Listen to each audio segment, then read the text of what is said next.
What's going on, everybody? Nick here, and in this video I'm going to share with you probably the most important and impactful concept that I have ever learned in business. It's called bottleneck thinking, and it's helped me reach about $70,000 a month for the last 3 months. I make that money through a few different sources. I have a community set up where I teach people how to use automation to make more money. I have an automation business set up where I actually use automation to make people more money and then they pay me. I have a content writing company where our team writes books, blogs, magazine articles, that sort of deal. And then I also get ad revenues from YouTube and then some affiliate sales as well. Now, when I was first starting out on this big, vast journey we call entrepreneurship, I spent a lot of my time watching YouTube videos, naturally, trying to learn more about how entrepreneurs that were where I wanted to get to thought, the various things that they did with their day, sort of like the concepts that they were using in their mind, the mental models, because it was always both very interesting to me and moreover, not just interesting, effective to me, to take what other people had already spent years of their life figuring out and then employing it or using it in my own business. So I thought that I would do the same thing for you guys, and I would share with you probably the most impactful way of thinking that I have found in order to solve problems in business ever, hoping that you guys could take the good parts from this, the stuff that makes a difference to your bottom line, and maybe leave some of the stuff that isn't super relevant to you. So it's called bottleneck thinking. And, I'll touch more on this in a moment, but essentially I read this in an old project management book from the 80s. And I read it when I was in a pretty dark place in my life and just looking for some concept to cling on to. And basically ever since I read it, it's completely changed everything about my businesses. So in order to understand this, I'm not just going to throw a book at you and force you to read it. I'm going to try and explain it from first principles and then sort of work my way up to this book explanation, if that makes sense. The first thing I want to talk about is pipelines. I talk about pipelines a lot because I'm in project management, CRMs, and that sort of thing. But you can actually view literally everything that you do in a business as just a pipeline that goes from left to right. And it's a very simple concept. And if you just fix that in your mind, a lot of things just instantly become clear. For instance, I talk a lot about automation agencies, right? Well, an automation agency is basically just a pipeline that goes from left to right, where at the far most left side, you have leads that come in, prospects that come in, people that you haven't really talked to. And then your pipeline is like a process that will guide people from sales to marketing, to onboarding, to fulfillment, to delivery, to retention, to advocacy, like however the stages are set up that you want to set them up, it's totally up to you. But essentially you are guiding a person through the pipeline that is your business from left to right. Now, like most things, you can make it as arbitrarily complex as you want. You can divide up specific parts of that pipeline into their own steps. So for instance, if we had some broad pipeline left to right, that's just the agency pipeline. And then there was a sales section all the way on the left and we zoomed into the sales section might have different steps for the sales process. It might have steps like inquiry received, proposal sent, invoice paid, right? These are all subdivisions of that earlier pipeline for the agency that we talked about. Your fulfillment pipeline might have like a kickoff call. It might have, if you're an automation agency, like many people here are attempting to start, it might have steps like flow mapping. Maybe you make a big flow chart. Might have steps like development, might have steps like testing, might have steps like delivery, QA, iteration, that sort of thing, right? The big question that I receive often is, why do you view everything as a pipeline? And the reason why is because it makes it remarkably easy to start improving every single step using bottleneck thinking, which I explained and referenced in the title of the video, and I'm going to talk about a little bit more next. But before you proceed, just make sure you understand that concept of pipeline. Like close your eyes and try and visualize whatever your business is as a pipeline that goes from left to right. And it'll help the future parts of this presentation a lot more. Now that you understand pipelines, we need to understand a little bit about basically fluid mechanics. In a pipeline, the fluid inside of the pipeline, like if this were an oil pipeline or a water pipeline or something like that, the fluid inside could only ever go as fast as it goes through the narrowest part. That's just how a pipeline works. That's just how fluid dynamics go. I learned all this in physics class a million bajillion years ago, and I've promptly forgotten everything except for this one thing. But if you remember one thing, remember this. If for whatever reason there's a narrowing in the pipeline, the entire content of the whole pipeline, all the fluid, will only go as fast as it goes through that narrow point. This narrow point is termed the bottleneck, and it establishes the speed of the rest of that pipeline. What I mean by this is it doesn't matter how big or wide or fast moving steps are through other parts of said pipeline. If your bottleneck is, I don't know, X liters per minute, the entire pipeline will only ever go as fast as X liters per minute, never more. I have a little picture over here, and it looks like this picture was created by Forte Labs. Thank you, Forte Labs. Only an improvement here will make a difference in your pipeline. For instance, if this is your sales step, this is your fulfillment step, and maybe this is your retention step. Clearly, your sales step and your retention step, they're pretty good. They're going pretty fast.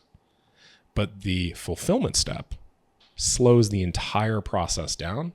So it doesn't matter how fast your sales step is, and it doesn't matter how fast or good your retention step is. Everything in your whole company, that whole pipeline analogy that we had earlier from left to right, is now subservient. It's basically a slave to this step right here. And if you understand that, then it makes it very easy to build a super simple process that helps you systematically streamline and improve different parts of your business. I'm going to call it a 4-step process. The book that I'm, thankful to have taught me how this works from has called it, I think, a 5 or a 6 or 7-step process. I've eliminated a lot of the complexity in my own life, and this is how I see it personally.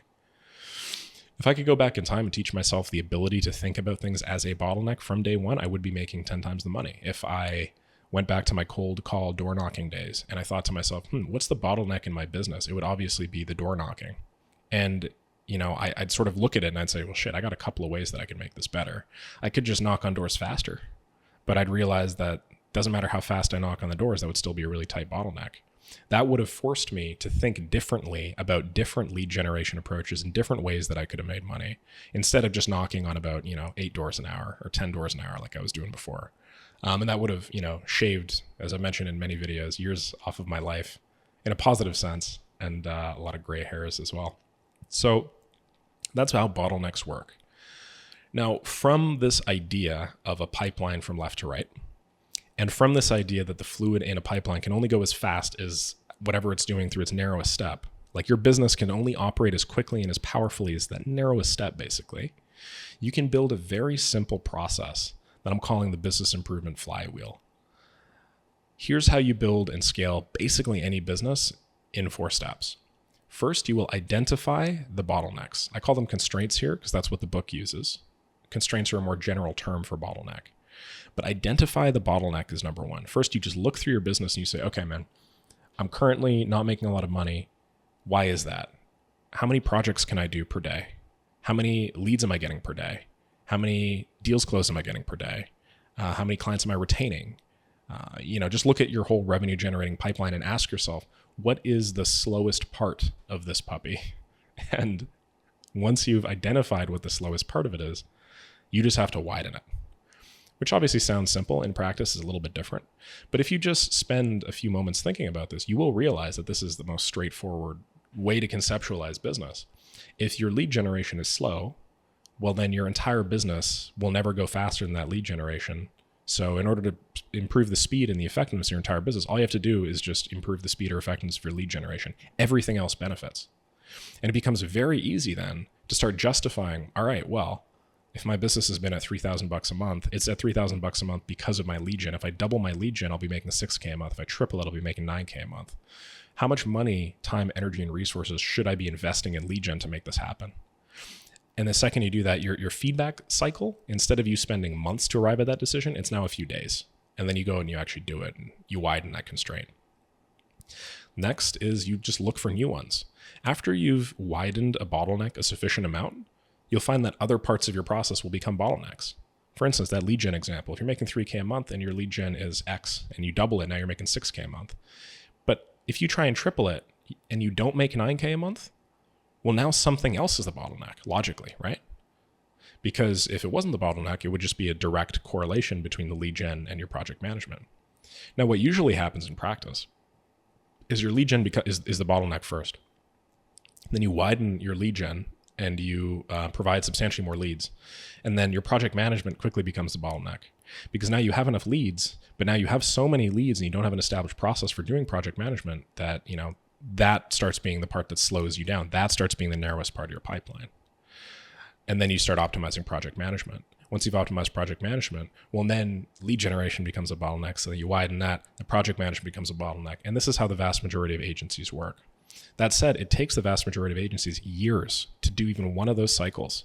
And if you understand this, you could do the exact same thing in a couple of months, maybe. The last step is repeat. Identify, widen, look for new ones, repeat. It's this four simple step process that substantially improves your ability to tackle these sorts of problems systematically. As I mentioned, this was first documented in a book on manufacturing process improvement, actually. And no, I don't just like reading books on manufacturing process improvement for fun. This was recommended to me by a good friend who I am forever indebted to for sending me down the path of that book. The reason why I really like this book and why I recommend everybody here read it is because it's written not as a nonfiction book, it's written as a story. It's written as a story about a man who essentially runs a plant, and he is given a very unrealistic deadline. But by using this business improvement flywheel, he's able to look for constraints, widen them, look for the new constraints that were generated, widen those, and something like 10 or 15x his revenue in a matter of a few months. I've applied this to my own agency, and I've also applied this to the consulting space with much success. And I think it's one of the reasons why my businesses tend to grow faster than other people's, just because my feedback loop is a lot shorter. So I have a bunch of examples here.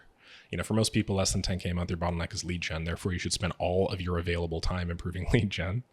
If you spend time on anything else but lead gen, it's a strategic error. I mean this, it's 100% true. If you spend any time on anything that is not the bottleneck, you are wasting time, energy, and resources, because the output of the bottleneck is directly proportionate to output of the entire business. Now, I mentioned here that for most people that are greater than 10K but less than 25K, your bottleneck is usually fulfillment. These are rough numbers. They're not 100% accurate. Some people are more effective, so they can do more money without having this be a bottleneck. Some people are less. But essentially what you have is you have a business that's not scalable due to logistics. So you should be spending all of your time improving your ability to fulfill, improving your ability to deliver. After 25K, a lot of the time your bottleneck becomes hiring. You have a business that's ready to scale, but you can't because of people for whatever reason. So you should be spending all of your available time hiring and improving that hiring process. I mentioned that multiple of these can be true. Nothing in life or business is like mutually exclusive. It's never 100% or zero, two absolutes.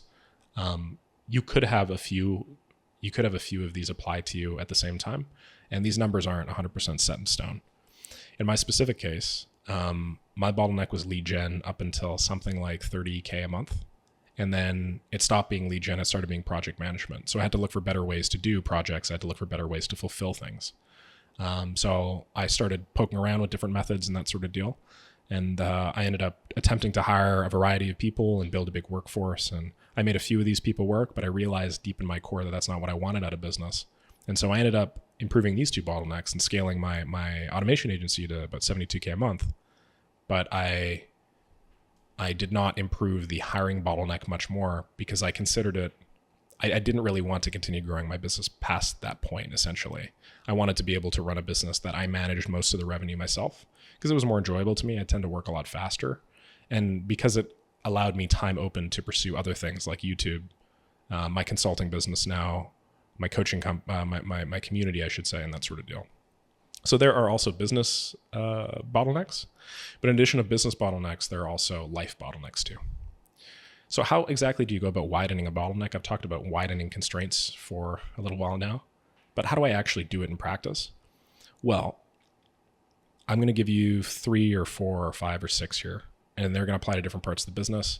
And if you are struggling with this exact problem, just try doing what I'm about to show you. And I'm confident that at least one of these will work to widen said bottleneck.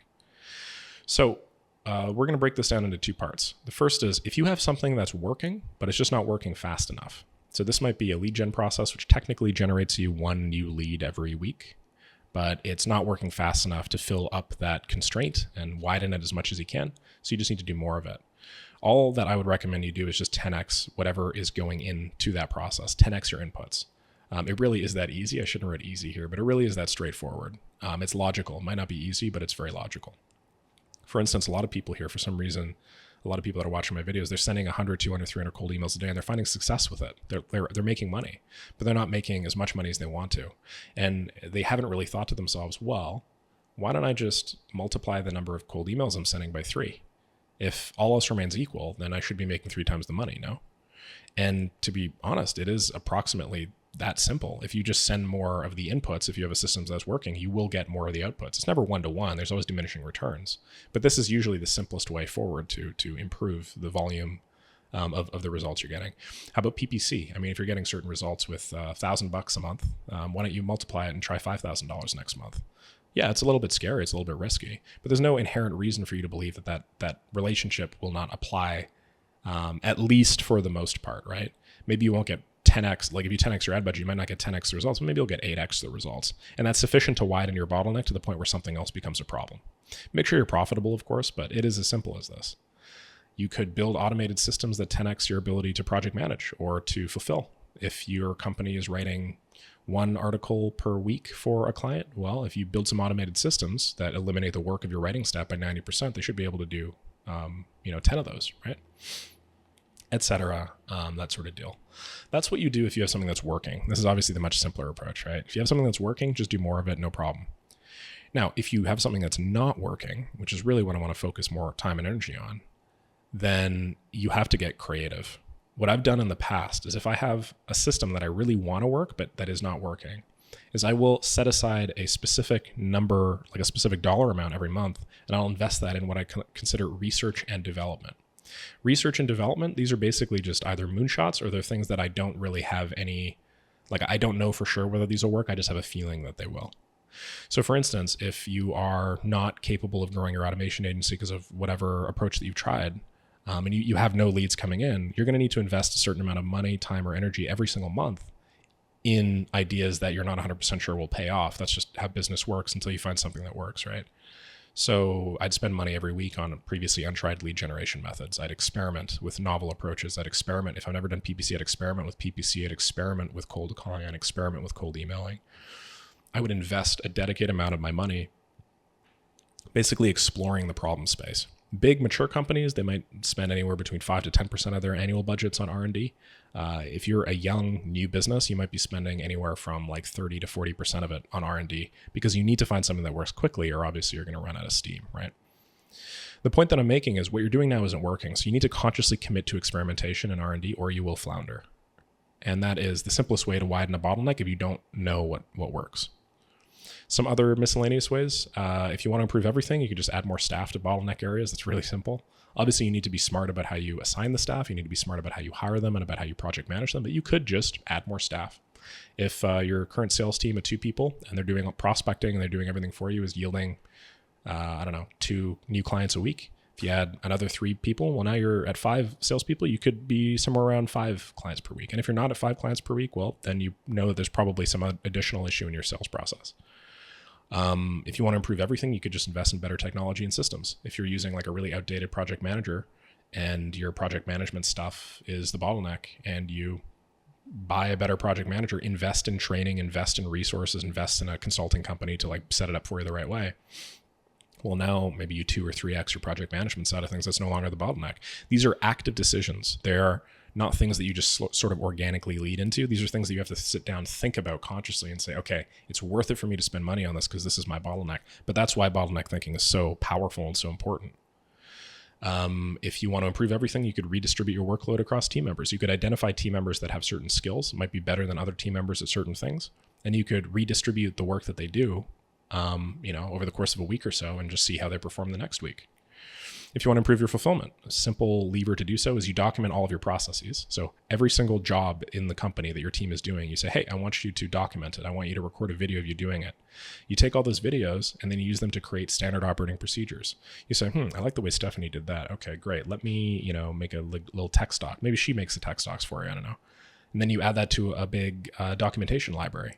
And then you as a business owner, you go through the documentation. You're like, hey, is this step required? No, not really. Is this step required? No, not really. That one, I feel like we need an additional step. You rewrite those SOPs based off what you know about the tasks, or you get somebody else to do it. And now you have a whole doc library that makes your fulfillment a lot more efficient. Your SOPs are lean. Everybody uses them henceforth. That means that everybody's now going to perform at the level of the best staff member. Not necessarily 100%, but maybe like 80, 90% of the best staff member because they're going to follow their process. This really drastically improves fulfillment. It's just a way that you can.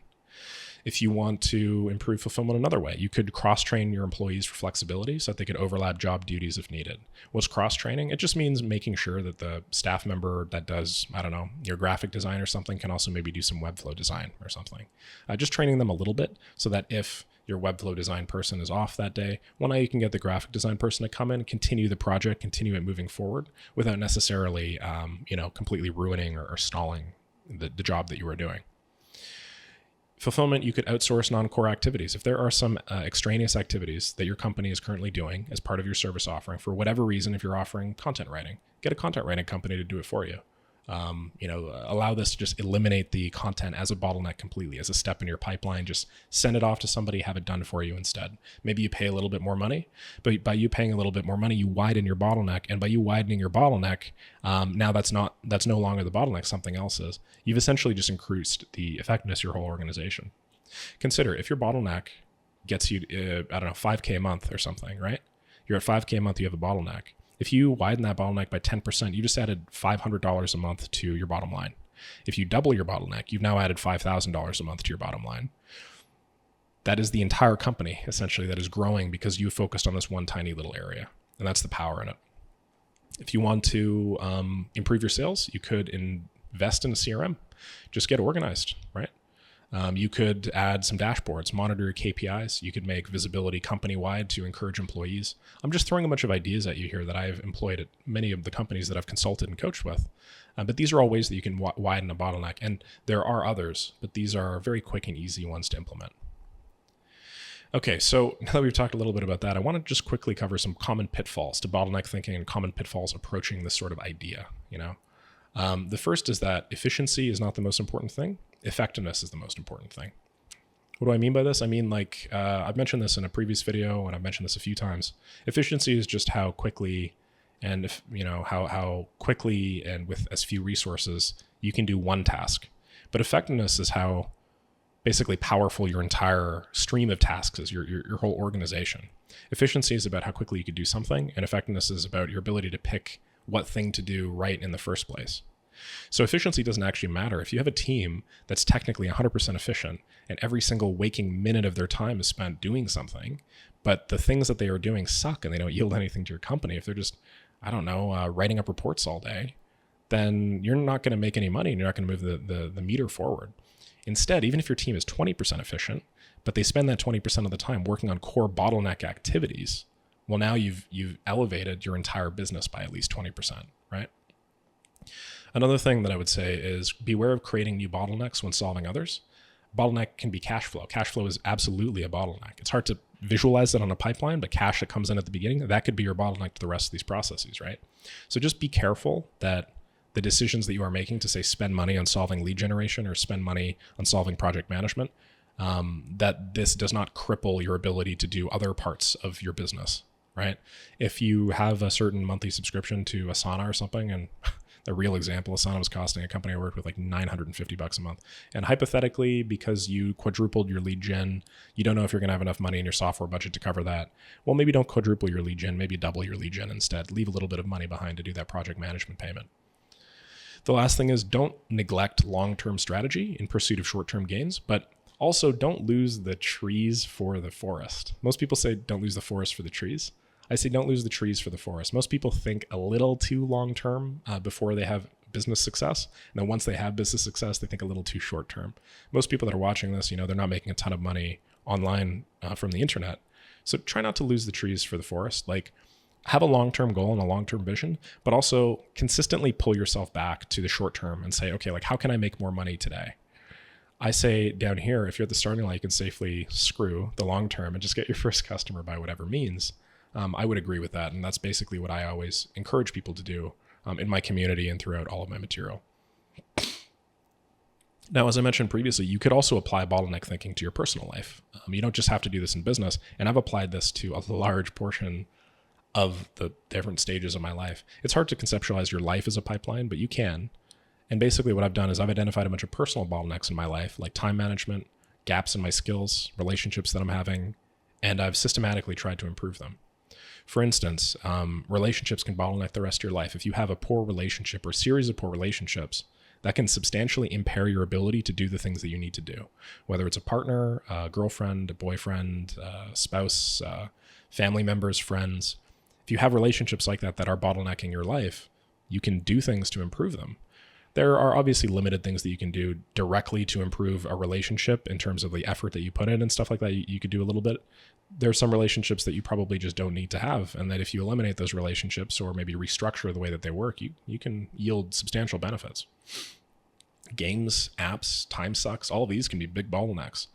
You can widen said bottlenecks by implementing blocking practices, by implementing some type of self-control procedure, by doing the friction reducing things that I mentioned in previous videos. Maybe your diet is a bottleneck to your ability to lose weight. Visualize that as a pipeline, right? The stuff that you're doing every day to try and improve your weight loss. Maybe your diet's the big problem. Your day job could be a bottleneck to 10xing your income. Maybe in order to grow your side hustle or grow your bottom line, you need to make some sacrifices at your personal job because that's currently the bottleneck, right? All of these are just ways that you can apply bottleneck thinking beyond business. Although I will say bottleneck thinking for me is very much a business thing, and I make a ton of money just thinking about my day in terms of bottlenecks constantly. Like after this video, I'm going to go and brainstorm what the bottlenecks are in my current revenue generating process. And I'm going to go through that exact same 4-step process because I do that every day. Some closing thoughts here. Everything is a pipeline.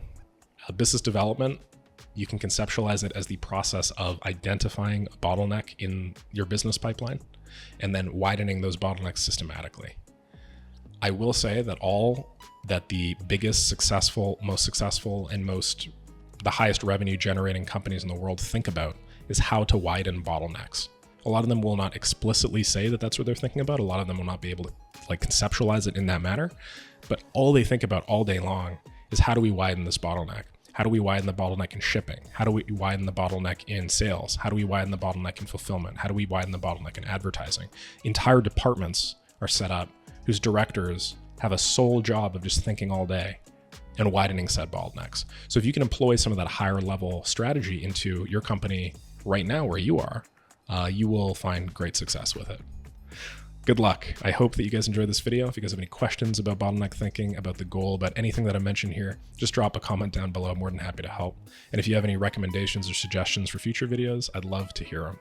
Otherwise, like, subscribe, do all that fun YouTube stuff, and I will catch you on the next video. Thanks.